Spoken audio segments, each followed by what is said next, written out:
G'day, legends, and welcome back to Mezs Motorsport Mondays on a Tuesday. Back in a theme. Sorry for the little hiatus, but as mentioned, we were traveling overseas, getting it done, and there was like a period there, like a week before I went, where I could have fitted one in, but I just didn't end up having the time that I thought I did. It wasn't there. So hope you've been well. Sorry for the month-long hiatus, but we're back, baby, and probably be a bit of a longer one because we've got so much to talk about. Maybe I'll just get straight into what I've been up to. So I went over to Belgium with Riskie Racing. Got Joe Andriski, Scott Andriski, Brandon Madden, and Cody Garland joined the team as well. They went to compete in the 25-hour endurance race held at Spa-Francorchamps. And it's called the Fun Cup. They drive pretty much Volkswagen Beetles, fiberglass shell, don't know what engine, but not quite as powerful and as aerodynamic as an Aussie racing car. That's about as much as I can give you. But I can tell you it was an absolute ton of fun and a real bucket list trip. We went to Nürburgring, got to go in a taxi and go around there, which absolutely is, I must recommend anyone. I'm not the best person to jump in a passenger seat. I like having a bit of control, and then especially when you've got no idea about the driver. But old Christian, he managed, he was a solid steerer, he was a bit of a weapon and didn't take any stupid risks. So the day before we went, someone died in a passenger, and the day after was that big crash with the Porsche and BMW that was quite fiery that I'm sure some of you have seen. So yeah, I fully get why it's called the Green Hell. It's the elevation is off the charts. I think it's 300 meters overall. I mean, you know that playing it in video games, but of course in real life, you're just like, holy shit, this is another level. So super cool. I got to experience that. And then of course, Spa-Francorchamps. That has been one of my most favorite tracks ever to play on video games and whatnot. And I don't know why. It's just, I'm sure it's just such an iconic track to so many people. And yeah, to just finally get there and experience it was unreal. So I'll forever be grateful to Riskie Racing and the whole squad and team. And yeah, it was just a really actual ripper time. I mean, usually when you're sort of in a bit of a group of 8 people, you know, stuff can get a bit old, but that wasn't the case whatsoever. I think everyone was just on an absolute high the whole trip. When it came to the actual Fun Cup, the boys, the cards didn't quite swing their way. So they qualified about 30th, 33rd, 36th, somewhere around that area. I can't quite remember. I should. I just put the video together. And which is pretty good. They were the highest ranked Aussies, so that was pretty cool. Come race time, they were making moves, which was cool to see. And then come about 4 a.m., Cody Garland had to take a bit of an evasive action. They have, during the race, people getting passenger laps with a certain car during the race. And one of those cars was a bit keen. And yeah, Cody took evasive action, ended up in the kitty litter, which wouldn't have been that big an issue. But then the kitty litter let us know about another issue, and that was the clutch and gearbox had went. So I had to get towed back to the pits, had to replace the gearbox. The boys lost about 24 laps, about an hour's worth there. So they dropped right back to like 80th or 90th. Worked the full 25 hours and got back up to 50th, which, you know, that's a solid effort, all things considered. But being race car drivers, it leaves you guessing and wanting what could have been. So, I mean, it's an achievement to just do the 25 hours in itself. None of the boys had done something like that. I think Brandon was probably the most experienced. He's done a couple of 6 hours. But 6 hours, he's still got 19 hours to go. So, unreal experience. Definitely still jet lagged and all not. I think I figured it out. I've done about 55 hours sitting in an aeroplane in the past 2 weeks. So, that's definitely taken its toll. But yeah, hey, wouldn't change it for the world. And how lucky am I? Honestly, fucking unbelievably lucky. So got back last Thursday and then jumped on a plane straight to Melbourne on Friday to take on the Friday night drifts and keep it Reet's final round of Drift Collective, round 3. So really cool to cap off that Drift Collective inaugural season. The winner, Matt Harvey, I couldn't think of anyone more deserving throughout the season. His runs were clinical, on point, and he was just really, on his A game the whole time. He qualified first in round 3 ended up taking first. So yeah, that was really cool to see. He's been around for ages. Him and his team, his family have been pushing hard for a national championship as such. Oh, a bit of spit go flying there. So yeah, it was really cool to see him and his family get what they deserve finally. So yeah, that was unreal. Great to see just the camaraderie as well. I don't think I've ever seen it at a drift competition, and it's just exactly what you want. Each battle, both the drivers would get out unscripted and just go give each other a big hug, just pumped on the runs they were putting down. And that's, for me, what drifting is, like this highly competitive thing, this, what would you say it, like this Formula One spec beast, that isn't going to see us get to where we need to be for drifting. So I'm still super chuffed on all things Drift Collective. So sure, a bit more will come out in the future regarding what happens there and whatnot. So, but yeah, exciting times ahead, and Keep It Read, yeah, great time there as well. They know how to put on a bit of an atmosphere there with the DJ setup, everyone coming out.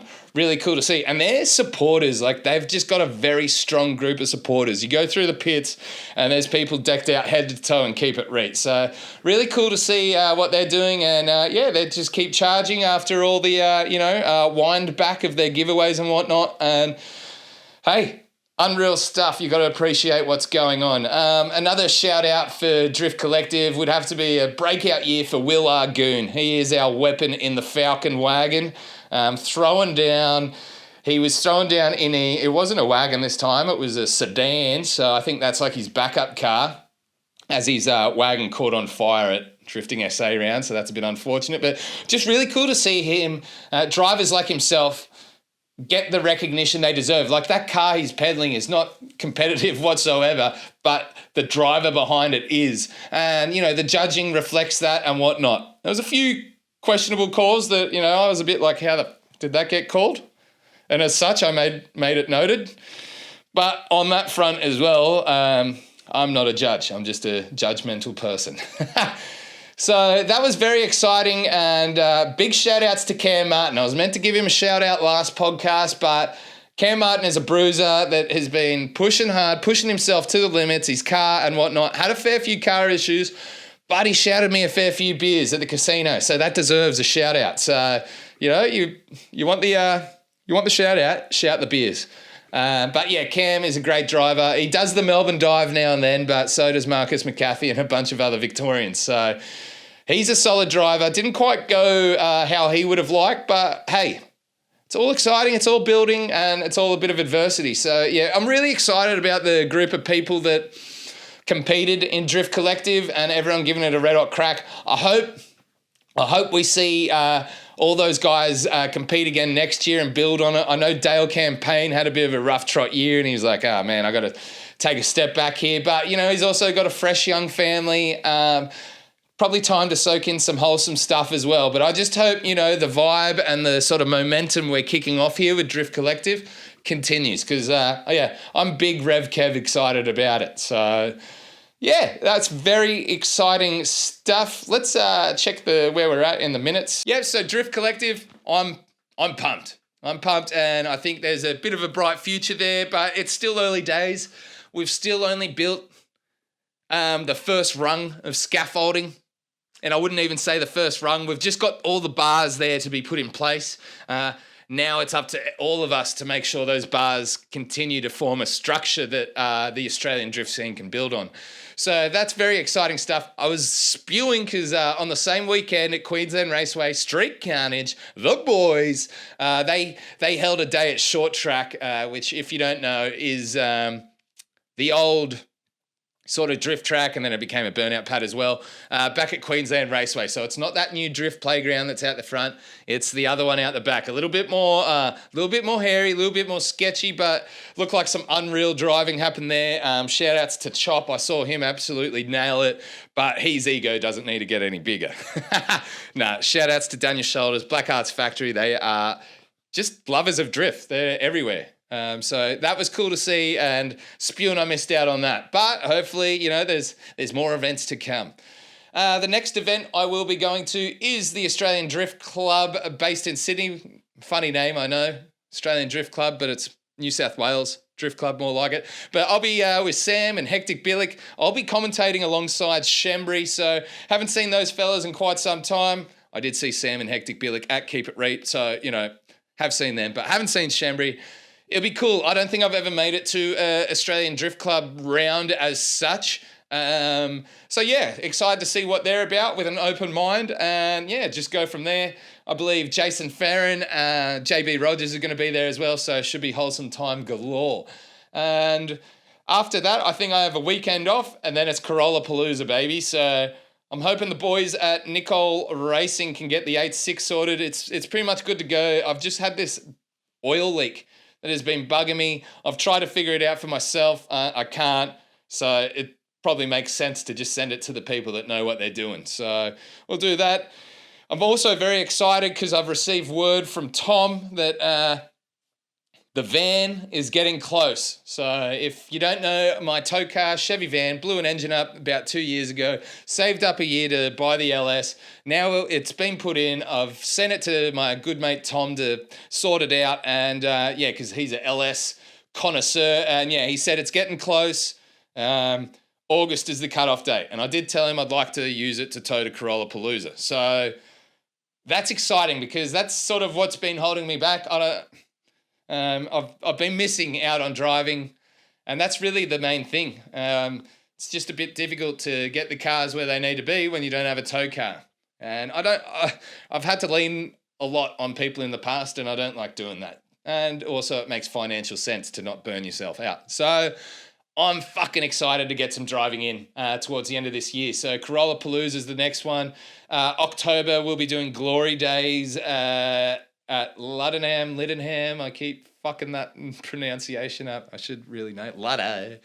And there'll also be a little private day we're doing at Pheasant Wood with a couple of the TBK crew, the Brothers Kebab. So super excited there to get behind the wheel because I'm itching, and yeah, that's what I love. I love getting behind the wheel, so I can't wait. All right, that's sort of what I've experienced and everything that. We've got a little bit to get through because a lot has happened in the world of motorsport and drift. And first things first, this is it's a little bit old now, but big congratulations to Casey from Shirts Tucked In, Jake Katz and Andrew Date. They were at D1 Lights and the boys put on an absolute show. It was really cool to see them just sort of represent Australia loud and proud. Not that they're there with a PTBA Aussie Southern Cross tattoo or something like that. But it was just cool to see them driving hard. And it was interesting at the time because on the same weekend, Formula Drift Japan was on. So you're watching the live stream, D1 Lights. It's roughly averaging around 1,000 to 1,500 views at a time. You cut to FD Japan and it's got about 13,000 to 15,000 views at a time. And I tell you what, I know which one I'd prefer to watch. And it wasn't the mainstream one. So the driving at D1 Lights was unreal and a lot more up our alley. And when I say our, I mean the Wreckham style and what we're about. And I sort of imagine that the people that follow and listen to this podcast is probably a bit more up their alley. So yeah, it's just kind of funny that the mainstream, gets so much attention, but the driving in comparison sucks. That's not to say there's shit drivers in FD Japan, of course. Shout outs to the boy, Jake Jones. You got Hiroa Minoa, which he is an absolute weapon behind the wheel. Daigo Saito. Of course, there's, big names there, but just the style of driving, it ain't it, dog. It ain't it. So I don't know what, there isn't much of a point to be made here, but it's more just, I think the way of drifting in the D1 Lights Avenue, one, it's more entertaining. Two, it's more sustainable with the cost of the cars and whatnot. I just what are we doing here? What are we doing here in a drift society? So, but in saying that, you kind of don't want shit to go mainstream because that's when you get all these shitty fucking opinions from people that have never stepped outside of their rooms. They're just sitting in there on their phones, not actually contributing anything to society. So I actually stumbled across a comment the other day and it sort of just resonated me. It had something to do with was motorsport back in the 90s, 2000s more appreciated and why was it so good back then? And someone someone commented, and it just, resonated with me, so I thought I'd repeat it here.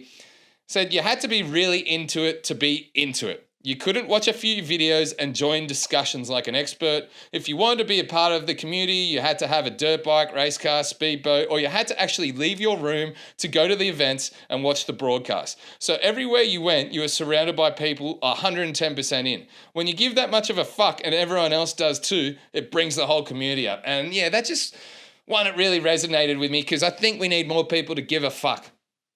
And give a fuck about the right thing. And that is drifting and motorsport, of course. Right now, a lot of people giving a fuck about the numbers they're getting on this bad boy. You know, the algorithm. How do we do this? I've got this many followers. You know, and you even see it in this day and age with event organizers.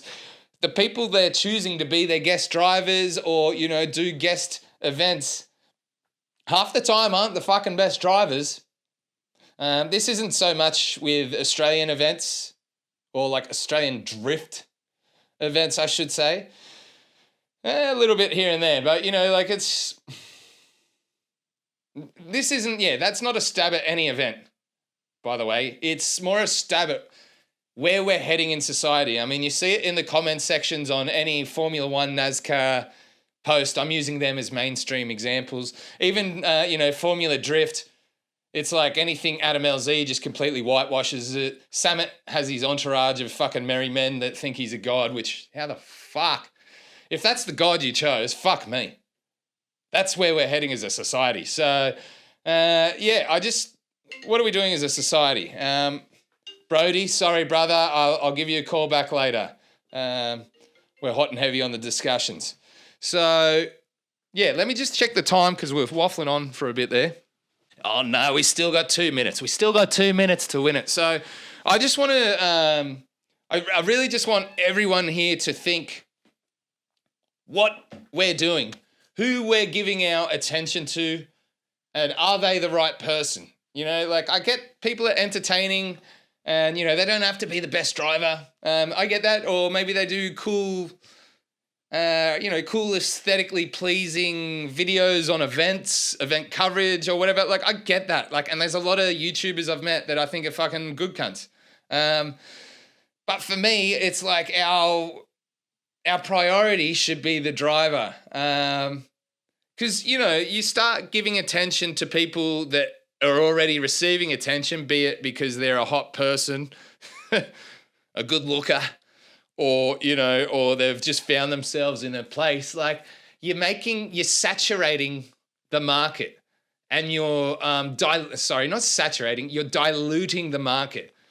You know, it makes it a bigger cesspit of stuff. Sort of what that comment was talking about. You know, anyone can be into it, and they don't have to be into it to make a comment and be heard. So I don't know. Like, it's just, we're in sort of worrying times, I feel. If we don't get on top of it and if people don't start giving respect to the right people. So hopefully that makes sense. What are your thoughts? Let us know in the comments. We'll go again. Poster. Ooh, that's a Le Mans poster I got for free. Didn't go to Le Mans. On that note, you know, I think,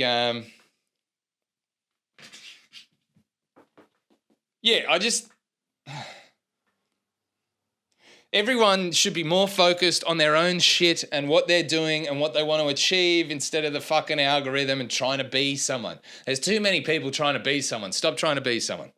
Be a person. Join us in fucking reality. Over here is a human. All right, we've mentioned the Casey, Jake, and Andrew at D1 Lights. The next one is fucking our boy, SVG, absolutely dominating. So I was speaking to a friend about this, and it's just, you love to see good people achieve their dreams and go on to just be successful. So SVG is an absolute legend, a real humble type of operator, let alone a steerer to boot. So in Mexico, he puts 15 seconds on them in the final 30 laps because of the way NASCAR works. They have stages and it all gets reset. So yeah, in the 30 final laps, 15 seconds. So that's just absolutely unreal. He obviously then went to Chicago, done that. And then yesterday at Sonoma, he killed it once again. So it's great to see our boy fucking just charging. And a lot of salty Americans or just salty people, oh, well, he's going to be 30th next week at the Ovals. Like, shut the fuck up and realize the greatness that is being displayed here. And, you know, yeah, he's not killing it on the Ovals, but he knows that. And he is an absolute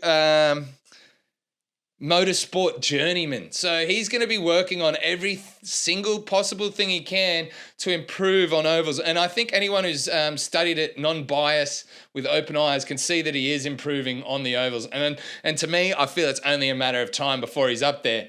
You know, in saying that, there's a whole bunch of other people that aren't killing it on ovals and fucking suck at road courses. So what? You know, I think NASCAR is really exciting with the little dabble of road course in there with the ovals.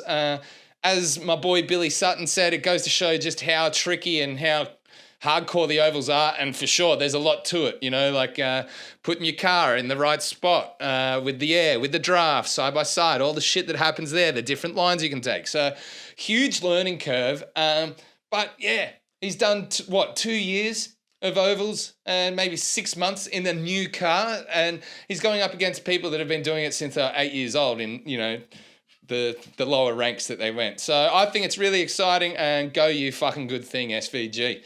And whilst we're still on the NASCAR tip, if you've got Prime, watch the Dale Earnhardt documentary. It's absolutely unreal. You're going to cry. You're going to be a grown man crying, or woman, later. Yeah, just a real heart puller. Yeah, just an unreal documentary. So suss that out on Prime if you haven't.